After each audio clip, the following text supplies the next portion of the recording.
Becoming a parent is one of the biggest events in your life. It comes with intense emotions, lack of sleep, and many questions about where to start and what to do. Yes, and that's the case for both moms and dads. And while you want to be there for your partner, this monumental life change doesn't come with a manual. Canadian dad blogger Casey Palmer has some useful advice for fathers beginning this new journey.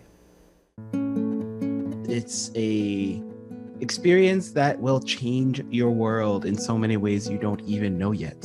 So I put together a list of 6 things I wish I knew or things I quickly found out when I became a dad. Tip number 1 as a new dad is to take as much time as you can away from work or wherever you are when that kid comes along. Babies need a lot of attention, they need a lot of care, and they will wreak havoc on your sleep schedule. You need as many hands as possible to make light work of the, huge undertaking you're about to take on. And the more time you can spend to that as rested and attentive as possible, the better. Tip number 2 is to set healthy boundaries with family and friends when it comes down to this new life you've taken on. Everyone's going to want to celebrate you and the baby and hold the baby and come over and, have a good time. But you need time to recover and rest. That baby's going to wake up when they want. They're going to be hungry when they need to be fed. You need to figure out a way that's flexible enough to, have people visit and come and whatnot. Tip number 3. The gift that keeps on giving is pre-made meals and diapers. Anything else you get at a baby shower, it's nice. It's window dressing though. But if you have tons of food in your freezer made for you and you have the ability to keep their where it's supposed to be rather than in other places, and it will get in other places.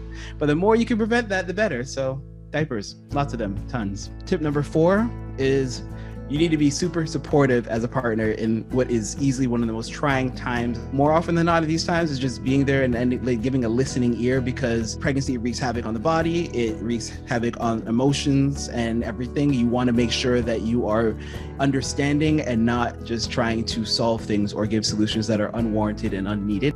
Basically, like I tell most married men, you are probably good with one opinion a month.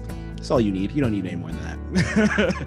Tip number 5 is to find your people, because keeping up your friends you had before, especially if they don't have kids, it's tough. You need to make sure that you have other people who are going through the same situation as you are, who have the same schedule as you do, who have the same challenges as you do. Why you can't suddenly go out to the pub or join an intramural game of Frisbee or things like that. You need to make sure that you have people around you who've walked this walk, because they're going to be one of the hugest lifelines you can find to make it through as a new dad. Tip number 6 is don't try to be a hero. You're allowed to have bad days. You're allowed to not be winning at life all the time. The more you can understand that you're a human being with emotions and things are going to send you up and down as you go through parenting, the better off you'll be ultimately for yourself, for your, anyone who's helping you, as well as for your children.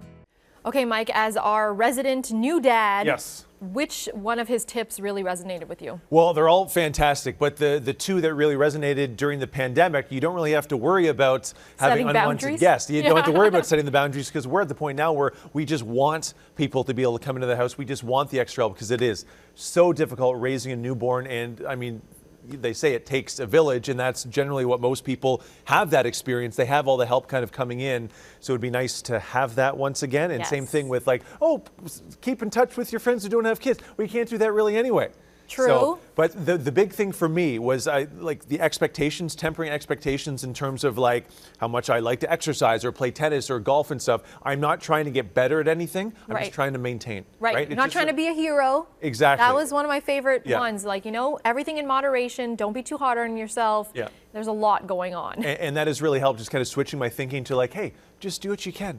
If you're not able to do a workout that day, if you lose in tennis, it's not the end of the world. Right now, I'll blame Olivia for me losing when she's a little bit older, because I gotta turn this around at some point. Uh-oh. But right now it's fine. Huh. So yeah, I think some good tips, and I don't really think I'd add anything to that. I think just commit those to memory. Make sure you have lots of food coming in would be the big one. Oh yeah, food's a good one. Mm-hmm.